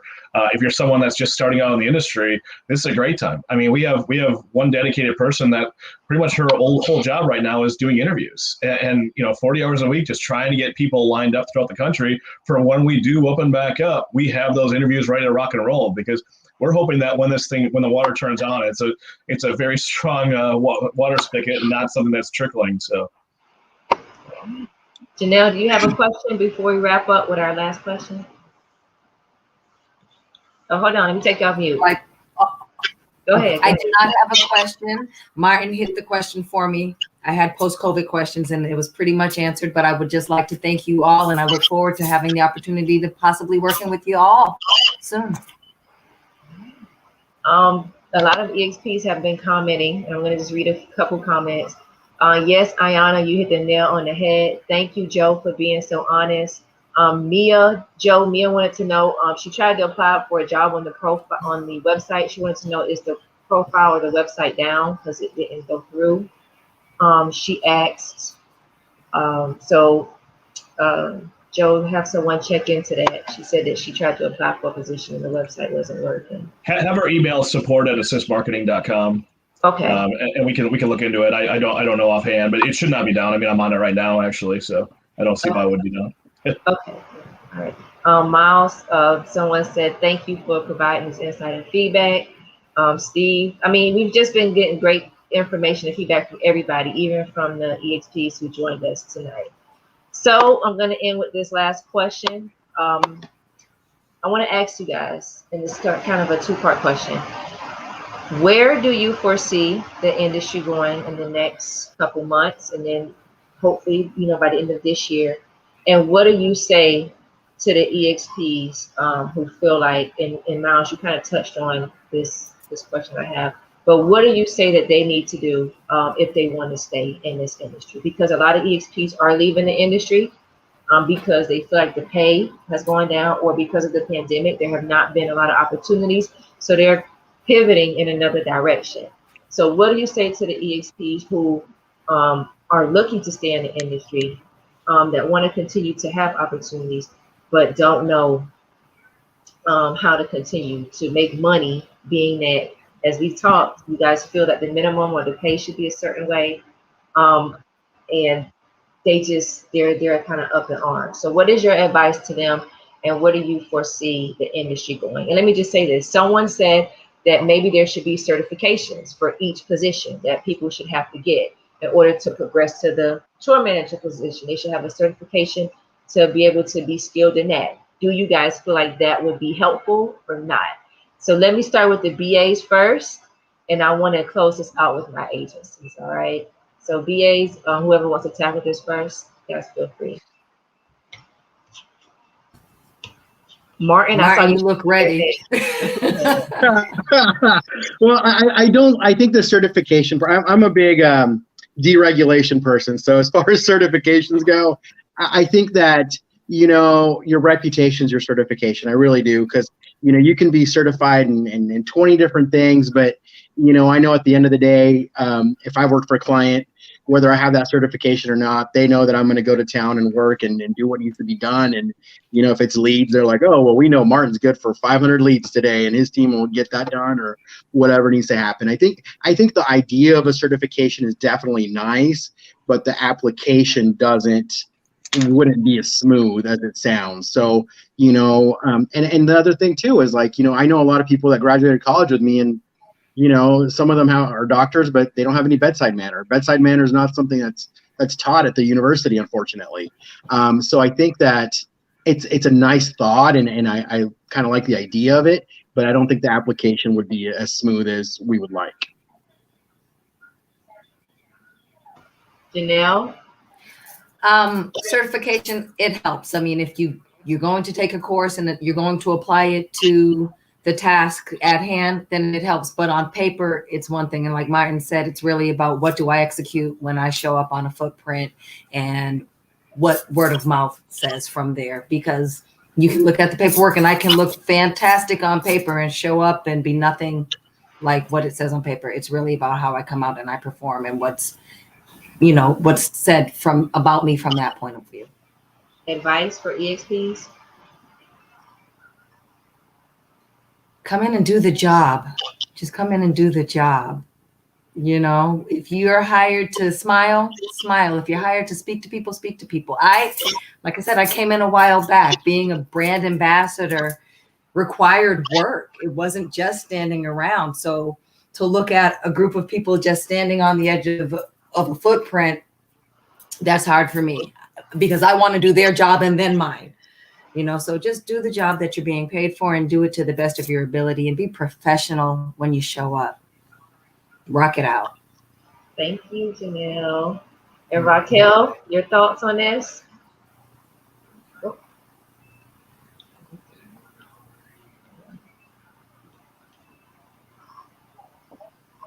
Okay, she'll have. Go ahead, Okay, Raquel. can you hear me now? Yeah. Yes. So my advice for EXPs are this time, we've heard update your photos, update your resume, all of that stuff too, but also start thinking outside of the box. Build your brand and your audience as an online influencer. A lot of brand ambassadors I noticed are also actors or models or musicians. So keep building your audience, keep engaging your audience, and networking that way as well. It's a really good time to start creating some digital content, some videos. Pictures are always great too, but you can also make a really good connection with brands that way as well, because we're seeing a lot more digital online brand ambassador positions popping up, and a lot of brands wanting that content that way too. So think outside the box, think inside the box in your smartphones, in your computers, harness that power and really find your passion, find your niche and what you love to do, because it's not all just demos and trade shows and that kind of thing. A lot of this is networking and talking to people and building those relationships. Thank you. Thank you. All right. Let's go with Joe. We're going to work our way up. Oh, hold on. Let me unmute. Hold on. Let me unmute you. Hold on. Okay, go ahead. All right, now we got it. All right. So I'm all for certifications, but unfortunately in this industry, it's nearly impossible. It goes back to the same concept that people want to start unionizing, and it comes down to, are the BAs willing to have lower pay to have this money go towards certifications, unionizations, all this kind of stuff? And the well-renowned answer is no. And so you're not going to have agencies paying for you to get certified on this kind of stuff. I will say, we get a lot of, we have a lot of MC roles, and people come to us and they're like, I want the MC role. And we're like, okay, well, give us a reel. Well, I don't have one. Well, okay, then get one, make one up. You don't have to be working an event to make up an MC role. We have smartphones right now that you can record yourself and go out there and just stand out there or pretend you have a microphone and start rocking it out, and you can see energy without having to be in front of a crowd, or go to a mall and just start talking and see if you can engage people. There's people are ultimately very lazy when it comes to this kind of stuff, and they just want the job without showing the experience. I can tell you that people that have YouTube channels, especially for MC gigs, get the job 100 times more than someone without a YouTube channel. It's free. You can create your own YouTube channel. There are capabilities. Same thing with on the spokespeople for auto shows. If you're a spokesperson, have someone record you when you're out there talking about this. It does not take much time, especially before an event starts. I know some clients don't want your cameras out there, but before an event starts, stand in front of the car and just give the rundown of this and have your friend record it and flip it and have them do it for them. Same thing with photos. You don't necessarily need professional photos, but you can go stand next to a tree and get outside and get a great photo out there. The amount of photos that we get that are absurd, that have the Instagram filters and everything else out there, you're just showing that you don't deserve the higher paid gigs because you're not willing. Exactly, Raquel. That's exactly what it is. And you'd be surprised at the amount of people that are saying, well, why don't I get this job? Well, you didn't give your all effort. When you're leaving an event site, ask the manager how you did. they will most likely give you true answers instead of, because if they think that you really want to learn and you want to get better, they will give you that answer. Well, you were supposed to be back here from break after 30 minutes and you were 45 minutes. Okay, but I noticed it as a manager. I'm going to give you this feedback. Other managers are going to see that. It's going to get back to the agency. So you want to be the top brand ambassador in your market. There's plenty of ways to do that. Be that person that's on time. Be that person that's a team player. I know when I managed events, like I said, I was on the road for 12 years. When I managed events, the person that said, hey, put me wherever you want me, they were my favorite BA over the person that said, I want to be in this spot because it's the shade right now and this time of day. Because, the team player, they're going to get more of my book next time we come back to town because they are a lot more out there, a lot more willing to do what's best for the team. So think about that when you're on-site at events. If you're the team player, you're saying, hey, I don't care when my break is. Just give me a break. I need a break. We all need breaks. And I think coming out of COVID, we're going to get understanding that a lot more clients understand that more breaks are needed, especially when we're going to continue wearing masks probably for the next year or so at events, that, we're going to need more time to, what's the word at the airports? It's the decompression zone or whatever, where you can go and take off a mask for a few minutes. We're going to need that. And so I think we're going to have a lot more understanding that people need a little bit more time at events to decompress and get out of the mask and everything else. But be those team players, work hard, bring your energy. I can tell you that I when I was on the road, I remembered so many people from just working events to when I started an agency. I remembered them and called them up and said, hey, I remember you from this market when I was working here. I'd love to work with you again. Are you interested? I don't think that's necessarily poaching, especially when it's years down the line. But you just develop relationships with people. And same thing, why I know Ayana worked for us again before, and Martin works for us all the time. And I know people that work for us all the time because of what energy they bring. And Martin said it perfect, that I know when Martin's on site at our events and Ayana, when she worked for us, that they were great staff, that we know that they're going to be reliable and give 100% effort. We want those people again. So if you want to get more jobs in your market, be that person, the explanatory person out there, be that perfect candidate out there, and you're going to get a lot more opportunities. Thank you, Joe. Thank you. Steve, you got to come. I don't know how you're going to come after that, but I'll just try to. Yeah, that was really good. I'll just connect with it, I guess. The best man at my wedding, Dave, the day I met him was when I was starting a softball team. I had just moved to New Jersey. I was single. I got some guys from the work group to join, and we needed like 5 more players. So I called up the local township and said, has anybody tried to, it's called in, just any singles out there, basically looking for a team. First name I called was a guy named Dave. And I said, what position do you like to play? He said, dude, I'll catch. I don't care. I just want to play. I want to be on your team. So now he's my best man. So I like the idea of being on the team. And Janelle, you were talking about it too, and being flexible. I think those are really important points. I mean, we do the same when we're working with brands. We're right now during COVID. Yeah, there's the perfect things we would love to do, but we'll hustle and do some other stuff too, because, we need to make a buck and keep everybody employed and get to a better day. I guess 2 final thoughts. One is I really like Miles' point that we should all collaborate. I think I've been on sites before. I'll show up, and I prefer if somebody doesn't say who I am in the company. I prefer just kind of getting to know people and seeing what we're doing for the brand and getting to know the BAs. I love the BAs that are stepping up. Just they treat everybody the same, whether it's a customer or whether it's somebody on our team or it's the brand, if the brand's there. And we try to treat the brands the same way. If we get to meet the CEO of the brand that we're working with and they're on site, I mean, we're all human beings here. Like, get together, talk strategy. Let's share ideas. So I like the idea of sharing ideas. And in my final one, I'll say, I said it on the last one, Jay, where I got to be on one of your panels, and I appreciate the chance to be here. Be like Jay. And I really mean that. Jay does so many things that are a great example for everybody. She teaches agencies, she teaches BAs, she teaches everybody. And I think just your flexibility in the way you've gone about doing things. And I think also to Janelle's point too, just one more thing that I like that you were saying, Janelle, with certifications. I agree with everybody that it's a meritocracy. I see certifications and degrees and like Ayana with all the degrees. I think those are all examples of taking extra steps to learn, to complete a task. And I put that sort of in the portfolio of things that somebody has done that's impressive. Really importantly, if you have the degree and if you have the certification, you need examples of really good work you've done too. It can't be one without the other. So you need to show that. And maybe one extra little thought with that is just when you do put your resume forth, put numbers in there. Put what, and not just like I was part of a team that did great stuff. What did you do? Speak to what you did as a leader, how you stepped up, how you changed something, how it was different because you were there, and what your numbers were. I think that's important. Thank you, Steve. And thank you for joining us. All right, Miles, let's go.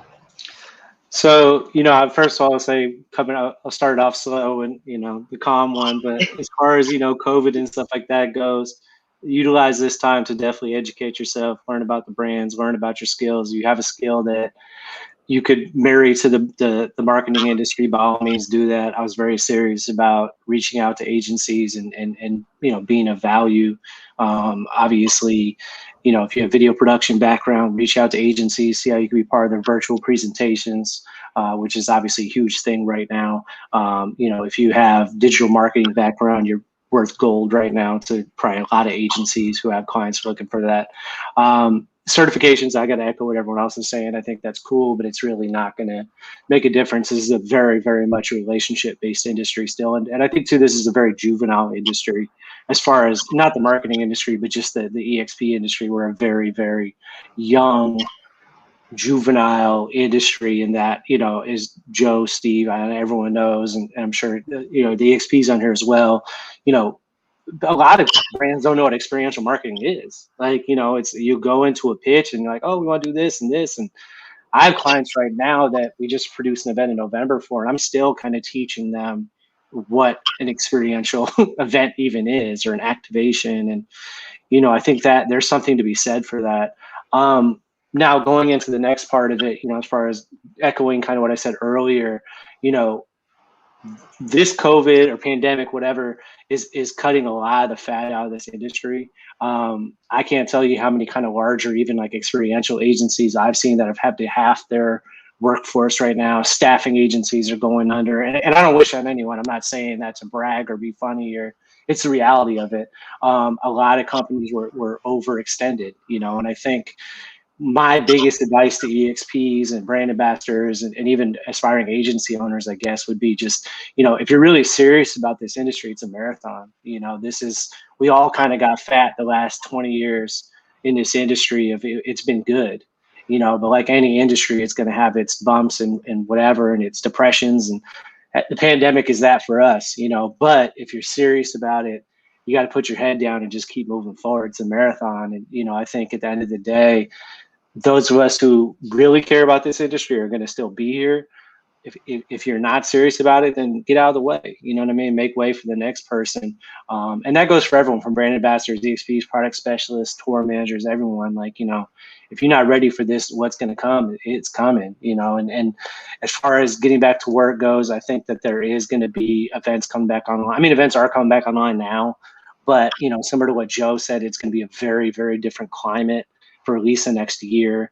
You look at, if you guys don't follow it, and I don't work for them, I'm just going to throw his name, but Event Marketer magazine is a great resource just to kind of see what's going on out there from our side of it, especially from an agency side. But, also to set up Google alerts on your phone and put in marketing, and you'll get 10 marketing alerts a day about what's happening across the board in the marketing industry. And you can, start looking at the trends and predicting what's probably going to happen in the next year or so with festivals and, the stuff where it is mass. But while you guys wait for the mass staffing calls and stuff like that, again, for the EXPs, it's just, double down on your value, figure out what value you can bring to the table and talk to agencies about that. If you were a product specialist, you could probably be an influencer. If you could sell cars at auto show, you could stand in front of a camera, so that's just my advice to everyone, I would say, for sure. Thank you, Miles. And close it out, this was Grady. So I guess y'all left me to the end to tie up all the loose ends. I don't mind. So I agree with everyone, what everyone has said. There are so many different ways that you can look at it, especially our industry in this climate. There are many different ways where you could pivot, as we all keep on saying. But I did write down about 5 things that I would suggest folks to do. And there are sentiments that have already been said, but I just want to, reinforce, restate, make sure you understand. For me, I think credentials are important. I know other people don't feel this way, and that's, everyone has their opinion. But it's the type of credential that makes it important. You being certified on how to use Microsoft Word and Microsoft Office in general is going to be useful on any sort of experiential team. You want to know why? Because we all have to funnel up our actions into a report, and we need the analytical bits of data to justify having y'all go out there and spending the money that's on the back end of the program. So we need people that can go out and execute the experience and then come back and give us that information so that we can roll it up into month, weekly, yearly reports on how this program is tracking.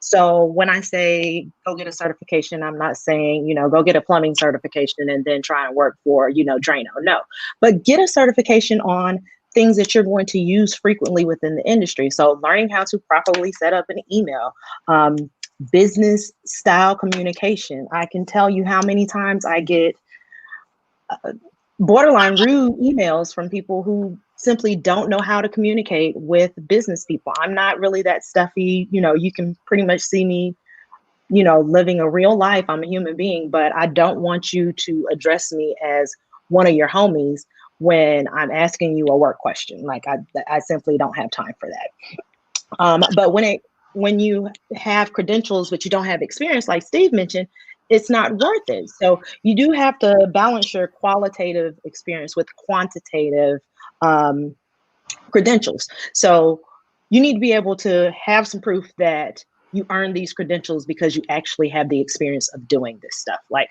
I know how to send emails because I've been sending emails since 2001 in college. I know how to speak properly to business people because I've been doing it for 15 years. But there are people out there that don't have those experiences, and getting a credential may help. But again, having experience and putting yourself out there and being open to those experiences also going to help. Thirdly, take the industry seriously. I know a lot of, just like we saw in one of the comments, just stand there, be pretty, and get paid.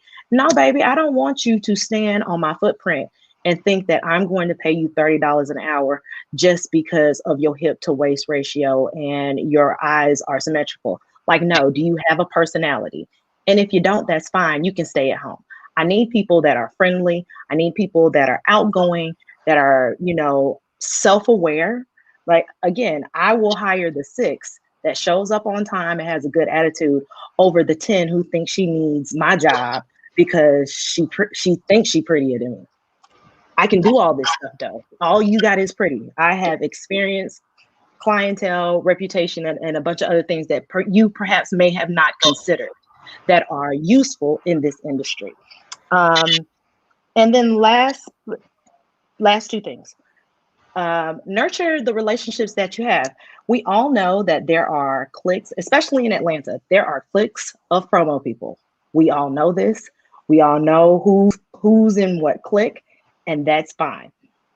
I would suggest that you reach across the aisle and be a little bit more neutral as far as the cliques are concerned, because you'll have access to more opportunities to make money rather than waiting for the leader of the clique to get a contract and then hire you on without seeking out your own opportunities to work.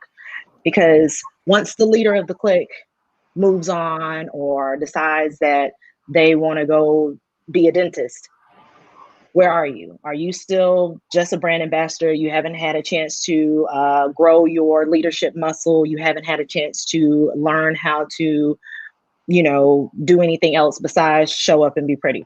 Now you're stuck and you've been a part of that clique and nobody wants to hang with you.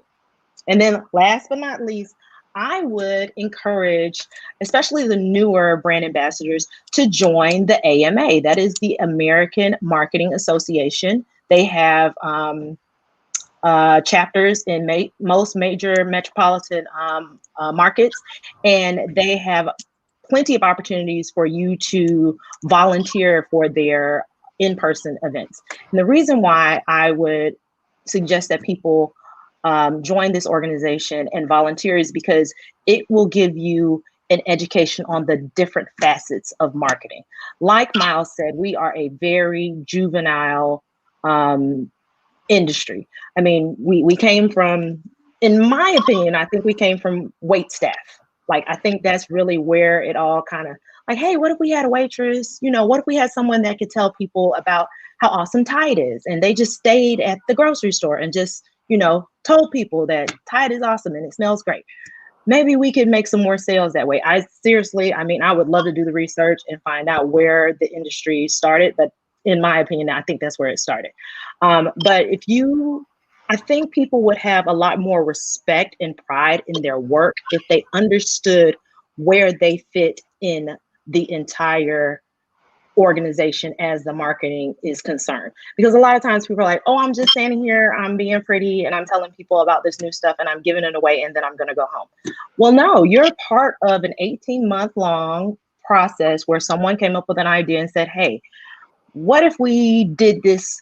We've been successful in this one industry, in this one silo of the industry for 15 years. And we see that things are changing. We see that, you know, people are more interested in, like Raquel said, healthier options. What if we made a healthy version of what we already sell? What if we made a biscuit that was only 55 calories?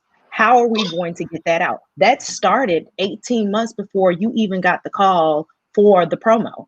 Someone was like, okay, so let's see how we can make a 55 calorie biscuit. They went to Q and quality and research. They went through all of this. Someone had to design the brand. Someone had to design the logo. We had to decide which one of these product differentiators we were going to lead with. We had to, you know, negotiate contracts with possible celebrity endorsers. All of this is happening, and you're, you know, sleeping with your Oreos. And then once we finally launch the product and want people boots on the ground to promote it in people's faces, because most of the time when it comes to a person trying a new product, it's because an actual other human being suggested it to them. Like, you cannot ignore the how good person-to-person marketing is. Like, at the end of the day, most people are going to change things because they saw another human being either do it or suggest it. There's nothing you can do on Instagram that is going to take the place of me seeing my cousin using a different product and me asking her, why did you choose this one over the one that we've been using for so long? Oh, well, I saw someone do this. That's how you win in sales, is getting another human being in front of your potential customer and giving that person brand information and knowledge. And I believe if EXPs could really understand how important they are to the brand, and I can hear someone saying, well, if we're so important, how come we're not getting paid that much? Well, you are important. You're an army of important people, and there's 2,000 of you.